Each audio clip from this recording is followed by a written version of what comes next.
Okay, so we have discussed the Boltzmann canonical distribution in the previous lecture.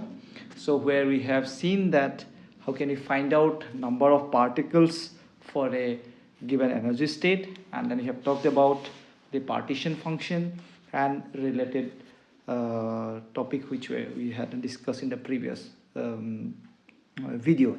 So now we will talk about application of this Boltzmann canonical distribution law. Okay, so first thing, as you can see here, is to evaluate the probability that a given molecule of assembly, meaning of n molecules in thermal equilibrium that exist in a state of energy E. So we have seen that earlier. Okay, so how we can, so let's say, so the Boltzmann canonical distribution law had given by, so we had seen that this is a e to the power beta ei. So this is, or I can write a e to the power, sorry, not beta, I want to write ei by kt. So okay, so this was, so this ni is number of particles in the ith cell, and then that cell has got energy ei. Okay, so using this Boltzmann canonical, so you can calculate the probability of that molecule in assembly of n, where if we consider a particular molecule in that assembly of n, that molecule becomes my system. Suppose out of these n molecules, okay, so you consider one that particular particle, so that is my system, okay, and whereas the remaining n minus 1 is my reservoir here. Okay, so I can apply this meaning this formula to each one of this molecule. Okay, so in the previous video we have also discussed about this, how to calculate the probability of a particle having this energy ei. Okay, so that was given by this particular formula, which we have seen in the previous videos as well. Just to highlight, so this is one of the application of this Boltzmann canonical distribution law. So probability that a particle will have energy ei is given by this particular expression, where the denominator is my partition function. So okay, this is my z, which I had represented earlier. Okay, so another very important application, or so to say, okay, so this is useful in deriving what is known as equipartition theorem, okay, or equipartition of energy, which you must have studied in earlier classes as well. So let's try to understand what meaning this equipartition theorem is. Okay, so as I said here, this plays a crucial role in derivation of theorem of equilibration of energy. Okay, so basically there is equipartition energy. Okay, so let's try to understand what we have been taught in earlier classes about this equipartition of energy, or equipartition theorem. So usually this is stated as, for every degrees of freedom, okay, in a system in thermal equilibrium at temperature T, the average energy of the system is half kT, where k is the Boltzmann constant. That's all we have been taught in earlier classes as well, and this you cannot completely ignore this statement as well. Now let's try to see some of the examples. Okay, let's try to understand this concept. Okay, let's take an example 1. So let's take a very simple system which comprises of n monatomic gas, okay, single molecule gas. So the system consists of single molecule gas, like one type of molecules in that, and I have only n particles in that. Okay, and these are ideal particles, so don't worry about any of these interactions among the particles. Okay, so we need, so for a single particle or single molecule, we need to specify that microstate. If the system consists of one particle, so I need 3 position coordinates and 3 momentum coordinates. Then I can define its the system, which okay, so, or we can define its microstate. Now since I have n particles now, so I will need 3n position coordinates and 3n momentum coordinates to uniquely define its microstate. Yes, true. Okay, and since these are ideal particles, no interaction, it will have only the kinetic energy with that. So, okay, so the total energy expression given by this particular expression. Okay, so this pi represents the the momentum of the particles, so the ith particle in that sense, and m is considered here to be mass. And let's consider for the simple thing that mass is same, which is small m for all particles. Okay, and this I goes from I should have probably written here. Okay, the I goes from 1 all the way to 3n. Okay, so we know that from the earlier videos that degrees of freedom is the number of terms that is appears in the energy expression, right? So please go back to that particular video. So I will give that link here. Okay, so the degrees of freedom, if for this particular system which we have considered, is thrice n. Okay, 3n is the degree. So if you follow this statement, okay, so then we have total energy of the system is, so for every degrees of freedom I have half kT is the energy, so then 3n, so total energy of the system is given by thrice n into half kT. Yes, all right. So this is for this system, this statement holds good. Okay, and the total energy expression is correct here. Okay, for this particular system, because it has got only the kinetic energy and all idealized system here. Okay, now let's take another example, example 2. Okay, so where we considered harmonic oscillator. Now think about the solids. Okay, ideal solids. So you have n ideal harmonic oscillators, okay, which will be having, think about like those solid like atoms we talk about, and this oscillates around its mean position. So we can assign some force content or like a spring like system. Okay, so you can think about like these atoms are there, okay, like this, and they oscillate around their mean position. Okay, so like think about this is like whichever way so this like oscillates about this way. Okay, maybe just think about like this. Okay, or maybe you can laterally also you can think about its vibration. Okay, so I can associate so to define their microstate of this system, which are having n ideal harmonic oscillators, so I need 3n displacement coordinates, okay, and then 3n momentum coordinates to uniquely define its microstates. All right, so the total energy of the system is given by now two things, like this potential energy, which is this second term, and the kinetic energy, which we have seen earlier as well. So again here I goes from 1 to, so I have missed out this point, kindly note this. So I goes from 1 to thrice n. Okay, and this pi is momentum, ci is the force constant of the ith particle or molecule, you can think about, or the ith oscillator here, and qi is the displacement coordinate of the ith harmonic oscillator. Okay, so here you can see that, so 3n degrees of freedom come from this particular term, you can think about. So total it has got 6n degrees of freedom. Okay, so the total energy of the system is given by the statement which we have talked about just a few minutes back. So half kT is your average energy for each degree of freedom, then 6n is your total degrees of the degrees of freedom for the system. So the total energy is given by 6n into half kT. Yes, for this system as well it works fine. Okay, so the example 3 which we considered, let's consider this van der Waals gas. Okay, so in this case, so if you know from the earlier kinetic theory of gases, or if you have the basics of that, so the van der Waals gas is that gas where slowly you start introducing the interaction among the molecules or particles, you can think about. Okay, so along with its kinetic energy term, so you have an interaction term, and this is Rb. Okay, so this Rb is so if you have a particle, let's say which is named as A, and somewhere other particle which is B, so this Rab represents the distance between these two. Okay, and this function, the potential energy function, or to the interaction function that you have. Okay, so this phi of Rb is not in quadratic form. Okay, and since there are, if you consider there are like n molecules or n particles, let's just try to think about like like this.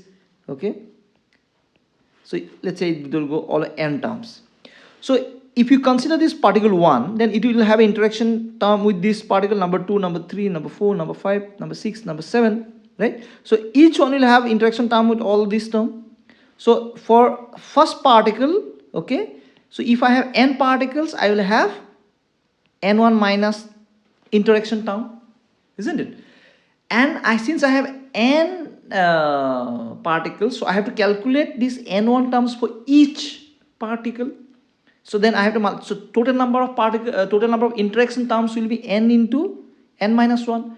But see, when I am considering number 1 with the interaction term with the particle 2, okay, so I have considered the term 1, 2, but when I count again, when I count for the particle 2, in that case again I count this interaction with particle 1. So actually I am counting, so then 2, 1, but actually it's one and the same thing, right? So I have counting interaction of particle 1 with 2, okay, I have counted once. But when I go to particle 2 to count its interaction term, again I am counting from 2, considering 2 as my reference molecule, then I am counting again with the 1. So I am counting the 1, 2 and 2, 1, actually the same interaction term, I am counting it twice.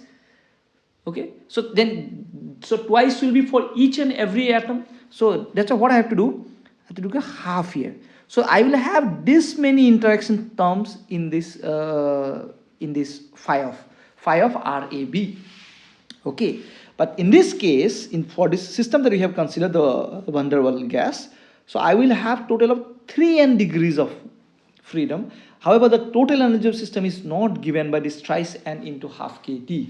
So we have to make some changes to the statement that we have considered earlier.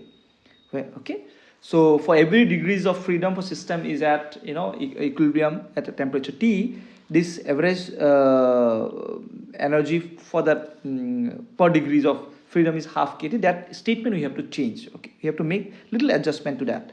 Okay, so that statement we can see here.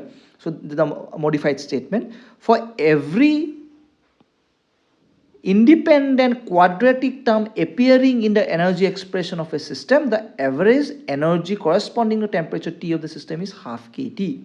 So if we change this the statement in this way, that for every independent quadratic term appearing in the energy expression of a system, the average energy corresponding to each quadratic term that is appearing in the energy expression, that average energy is half kT. Okay, if it is not making sense, let's try to prove this statement. Okay, then things will get clear. Okay, let's try to prove this statement.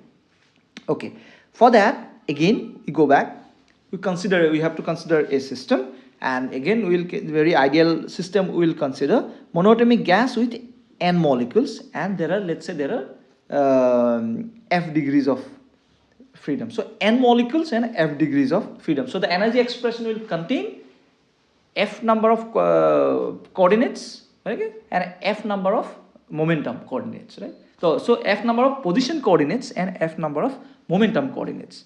Okay, so then I can write the energy expression in this way. So the total energy of the system can be expressed as E, which is total energy system.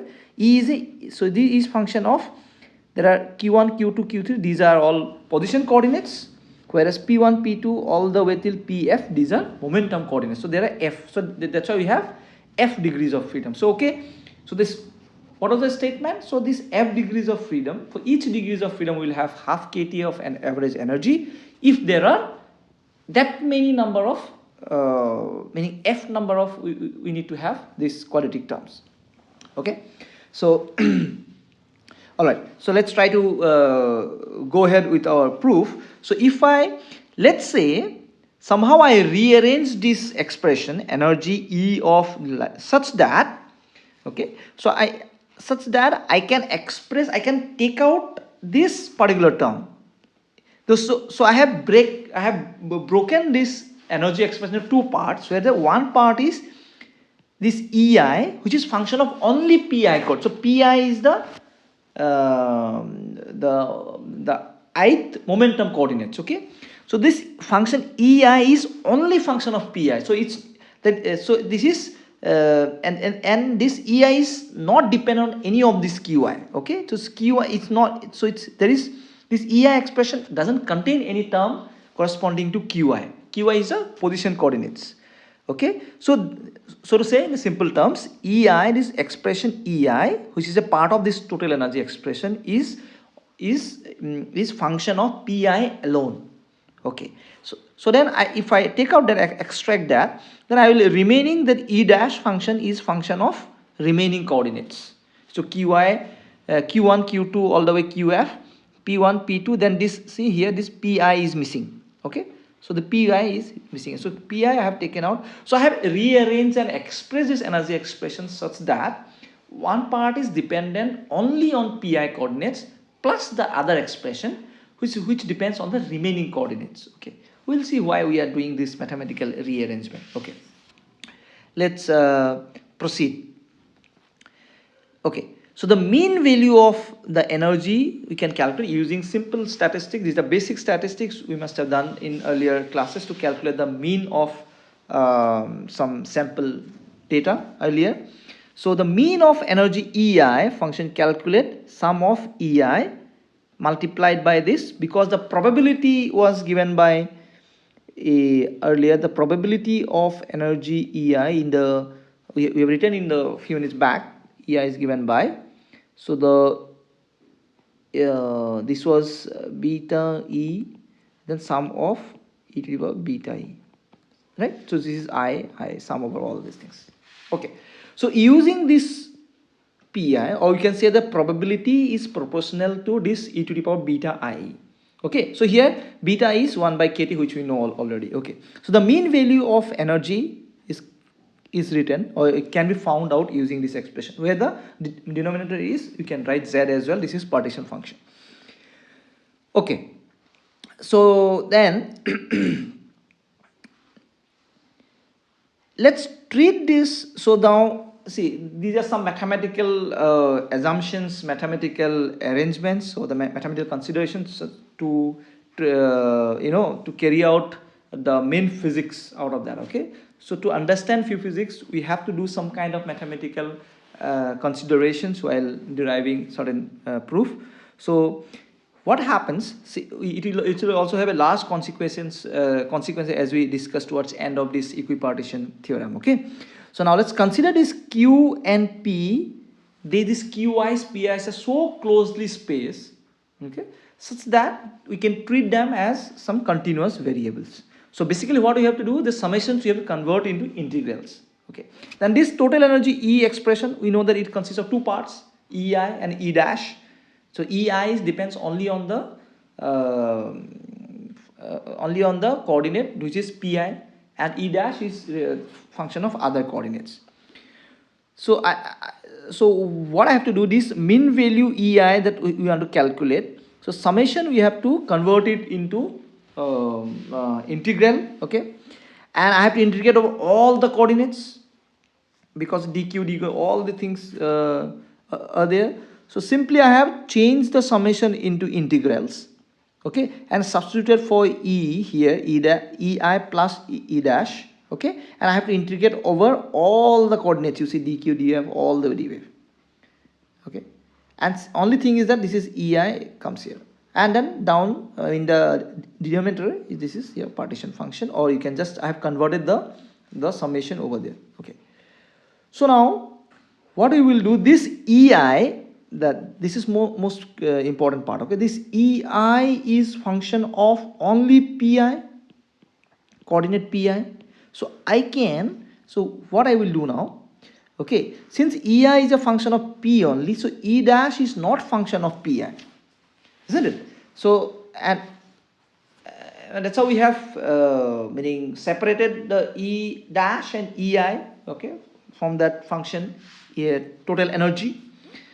So what we can do, this EI is constant on except one term, which is deep, meaning this particular EI and this DPI, except that all other integrals I can take out this particular term, because EI is constant of any other variables that you see in the integration, because this is function of only PI.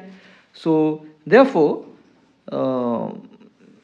we can take out this integral, okay, from the rest of the integrals. Similarly down as well, so I can take out this particular so you have to understand this, okay. So basically, since EI is function of only PI, so I can keep only this as a separate integral and remaining I can write as a whole. Okay, so if you compare this this expression here, this particular expression, okay, so let me just let me just note this out, okay. So let me use this. So this green expression here is that you see here, okay, as well as this in the denominator, this they will the same expression, okay. So I can cancel it out. So the numerator and denominator will get cancelled out. So here you do not have in this dpi is not, that particular term is not there, because this term is independent of pi. Okay, so I will remain with only this particular term.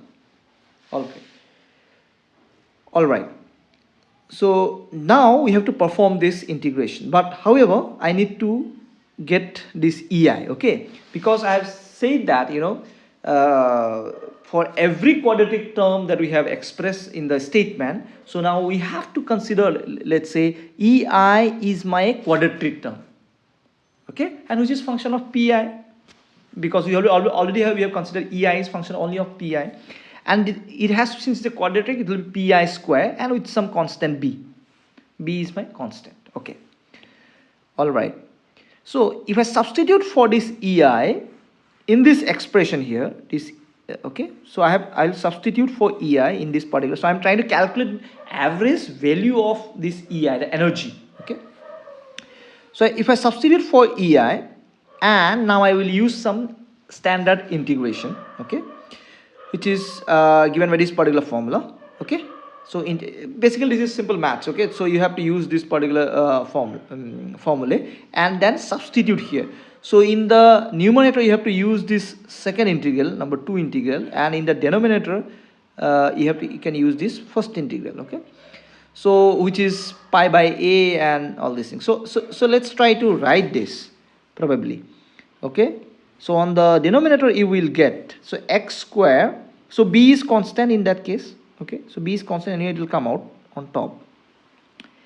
And here a in this case, so e to the power a here is beta, so the a is this part, beta b, okay.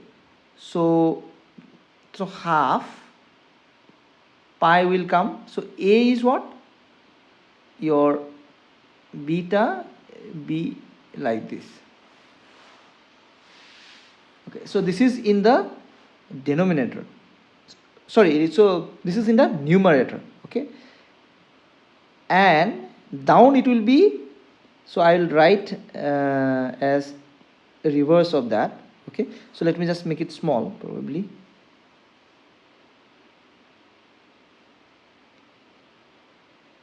Resize, okay, make it small a little bit, okay, so that is good for me to write, okay.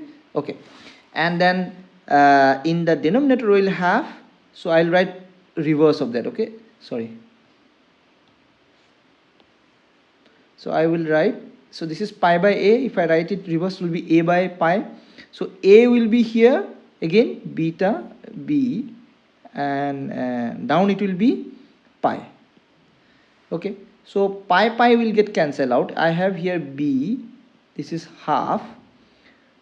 So if you think a pi will get cancelled, and I will remain with only beta b, right? So this root beta b, and there will be one root beta b from which will cancel out, and then beta b square will be there, and I will remain with, since there is square root, I will have beta. So b will cancel out, so half beta. So beta is what, k 1 by kt, so it will be half kt. You see here in the so this is what I have, I think, written here, yes, okay. So in the mean value of the energy, see b doesn't appear in there, that constant term is, so the average energy for each quadratic term that that appears in the energy expression, so the constant term doesn't appear, it is independent of the constant term, it depends only on the temperature. That's what we have to learn from here. Okay.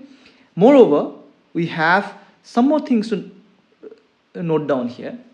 One thing is that this mean value, the mean energy, is dependent only on the temperature. Okay. And second thing is that we did not consider anything about the system. But we just took n monatomic gas molecules. Okay. And any details about the system is we have not considered. So this is a very generalized view of the system. Okay. So I mean, what is the mass of the particle, or if there is a harmonic oscillators, what is their force constant, small or large, mass whether it's small or large, irrespective of that, if the energy expression contains the square, I mean the quadratic terms, for each quadratic term we will have this half kT of energy. Okay, so that's what we have to learn from this particular expression. Okay, or this is equipartition theorem. Okay, and we have used for this derivation of this equipartition of energy or equipartition theorem one very crucial thing, which is the probability of particle E is proportional to e to the power beta E. So this plays a very important role. If this doesn't follow by the system, then there is a breakdown of classical statistics. Okay, so we have to keep this in mind. If system follows this, then we can say that for every the quadratic expression that appears in the energy term, so this is the statement: for every quadratic term that appearing in the energy expression of a system, the average energy corresponding to the temperature T of the system is half kT. So this will be okay. So we have discussed about the equipartition energy, and we have proved it that how it comes about. Okay, so we will stop